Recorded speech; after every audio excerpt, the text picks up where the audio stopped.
Welcome to daily fact. आज हम discuss करेंगे difference between censure motion and no confidence motion. दोनों ही हमारे प्रीलिम्स के लिए और मेंस के लिए इंपॉर्टेंट रहेंगे। इवन प्रीलिम्स की अगर हम बात करें तो इनडायरेक्टली इस टॉपिक से क्वेश्चन काफ़ी बार बन रखा है यूपीएससी सीएसई में, तो ये टॉपिक हमारे लिए काफ़ी ज़्यादा इंपॉर्टेंट हो जाता है। बेसिक डिफरेंस अगर हम बात करें या फिर अगर हम बात करें कि कौन कौन से पॉइंट्स जो है वो दोनों के साथ लिंक करते हैं या फिर किस तरह से जो है वो पॉलिटी को जो है वो पढ़ा जा सकता है, वो भी हम पूरा जो है प्रॉपर डिस्कस करेंगे। अगर आप हमारे साथ नए जुड़े हो तो आप हमारे इनिशिएटिव को सब्सक्राइब कर सकते हैं और साथ में शेयर कर सकते हैं। तो शुरुआत करते हैं आज की इस वीडियो को। देखो, सेंसर मोशन के बारे में अगर हम बात करें, सबसे पहला जो पॉइंट हमें याद रखना है कि जब भी ये इंट्रोड्यूस होगा लोकसभा में तो इसके अडॉप्शन के लिए एक रीज़न बताना पड़ेगा कि क्यों जो है वो इसको इंट्रोड्यूस किया जा रहा है। लेकिन नो कॉन्फिडेंस मोशन में रीज़न स्टेट करने की कोई ज़रूरत नहीं है। नो कॉन्फिडेंस मोशन सिर्फ लोकसभा में इंट्रोड्यूस होगा, एक पॉइंट हो गया पहला।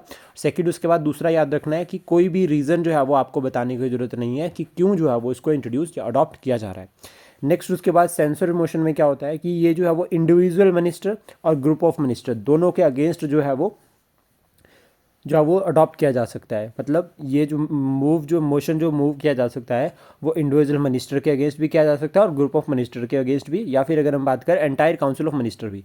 लेकिन जो नो कॉन्फिडेंस मोशन है वो सिर्फ और सिर्फ जो है वो काउंसिल ऑफ मिनिस्टर के अगेंस्ट ही जो है वो मूव होगा।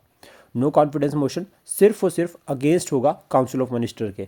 अब थर्ड केस में अगर हम बात करें यहाँ पर कि थर्ड डिफरेंस क्या रहता है कि अगर यहाँ पर अगर हम बात करें क्यों किया जाता है, तो देखो, या तो मिनिस्टर काउंसिल ऑफ मिनिस्टर की कोई पॉलिसी रहती है, ठीक है, सेंसर उसको करता है, या फिर कोई एक्शन, मतलब सरकार की कोई पॉलिसी या फिर सरकार को कोई एक्शन जो कि एमपी को पसंद नहीं आया, जो कि मेंबर ऑफ पार्लियामेंट को पसंद नहीं आया, तो देन उन्होंने क्या किया, सेंसर मोशन लेकर आगे। लेकिन नो कॉन्फिडेंस मोशन में क्या होता है कि सरकार में विश्वास ही नहीं रहा, यानी कि काउंसिल ऑफ मिनिस्टर में विश्वास ही नहीं रहा, तब जो है वो आपका जो है ये मूव जो है वो मोशन जो है वो मूव्ड होगा।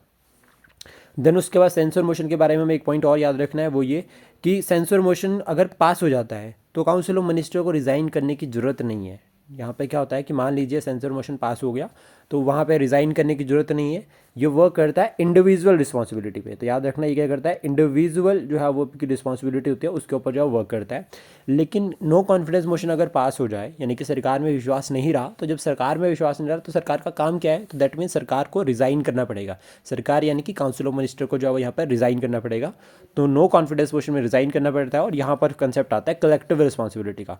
और गवर्नमेंट जो है वो कलेक्टिवली रिस्पॉन्सिबल होती है लोकसभा को, यानी कि लोकसभा से ही जो है वो सरकार बनती है। और फिर हम इस कंसेप्ट को लिंक भी कर सकते हैं government for the people by the people, और इससे ये भी क्लियर होता है कि गवर्नमेंट क्या है, लिमिटेड है, गवर्नमेंट क्या है, अकाउंटेबल है, क्योंकि ये सभी का है हमारे संविधान में मेंशन है।